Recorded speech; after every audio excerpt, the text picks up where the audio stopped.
Bladesmiths, welcome. I know you were probably expecting the forge, but today, just to up the ante, we brought you to our rock quarry. You've noticed on your anvils there's no steel. That's because you'll be choosing between round bar and metal grates sourced from this quarry. There's plenty of it out there. You'll have to choose which is the better option. And as if that wasn't hard enough, today you'll be using these. Coal forges. Good luck, bladesmiths. Your 4 hours starts now. Yeah, looks like they're all going with the bar from the wall. Smart move. I think it might be 1084, which is good steel. This is going great. Fire's going good, exactly the way I want it. Feeling good. Can't believe this. It'd be nice to see him kind of pile a little bit more coal up on there, just make a little vent hole for it so that hot flame is moving out through one section, heating that coal up. My main goal today is not to cry.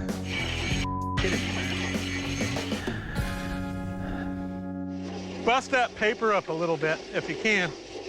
It's wound up tight. Look at this. Wade is actually taking time off to help Brandon get his fire started. Teamwork works. Look at that. Get it, finally. Now it's fire.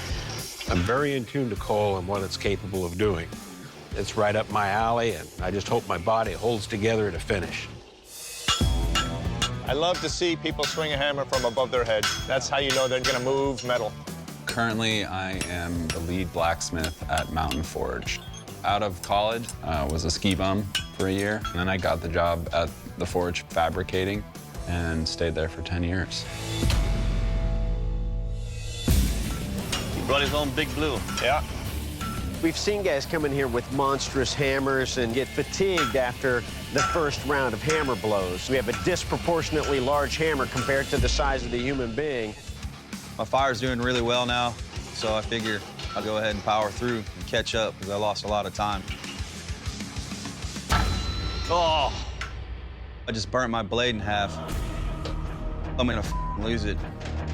Can't believe I just burned up my steel. He burnt off about 4 inches of that bar. Yep. And you can see what happens once you get to that temperature. The grain becomes extremely brittle. Kidding me. Oh!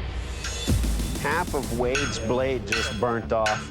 He just heated that steel so much, hit it once with a hammer, 4 inches fell from that steel. That's exactly what happened to Brandon's blade.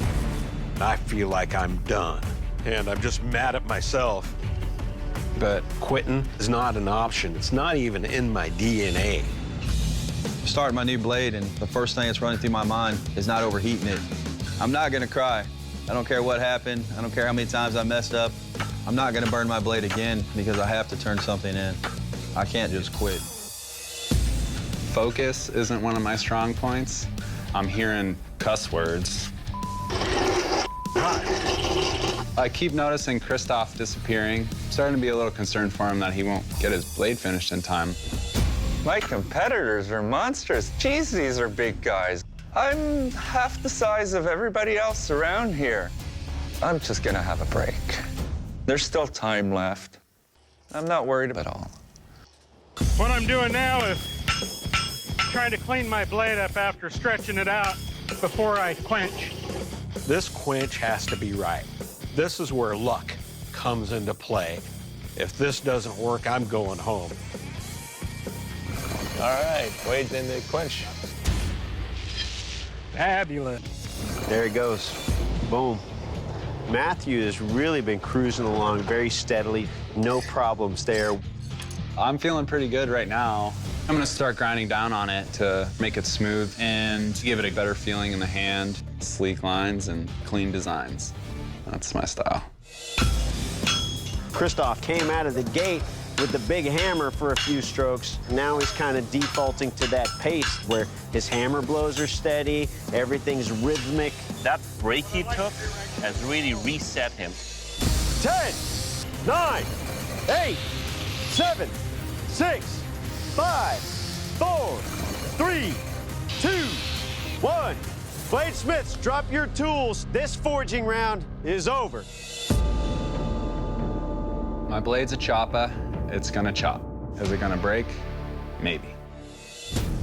Bladesmiths, the judges will now go into deliberation. While they do that, you're going to leave your blades on this table and step off the forge floor.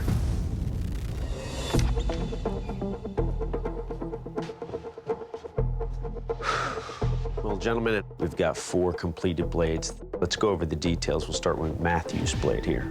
Hey, they got your blade. They got my blade? Oh, God. Came up with a great profile. I like the fact that he started with the tang and worked forward. He shaped everything to here and then just worked that down. I'm not crazy about the way this is set up. It's just really wide. The one issue about his blade are those cracks right there. The good thing is that he was able to make it wide so that if he does make any corrections in there, he'll still have enough blade to perform in our tests. All right, let's move on to Wade's blade. I really like the Brookback Sax shape. You know, he lost a bit of his steel early on. I think that that worked out in his favor because otherwise it might have been a big, stouter, heavier blade. I think he did a good job. All right, let's move on to our next bladesmith. What do we think of Brandon's work? He fought that fire and rarely getting this up to a working heat. He was just pounding cold steel the whole time. And it shows. I mean, there are cracks on this that go in every direction. Surface cracks are okay, but it's in a critical area. You got cracks over here on the spine and on the edge, and the edge is what makes contact to what we're cutting. All right, moving on to our last bladesmith, and that is Christoph. It's good to see him pull out the fullers to put this transition in here to the integral guard. That's really impressive. This is such a classic knife shape. He really pulled his full toolbox out and hammered in a distal taper. Now, some of that was just panic to get enough length out of that tip, which is, of course, the big question.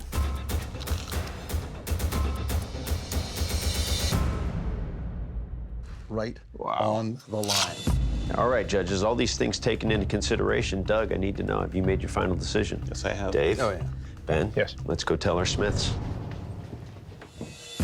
Bladesmiths, the judges' deliberation is complete, and they've made a final decision. It's time for one of you smiths to leave the forge.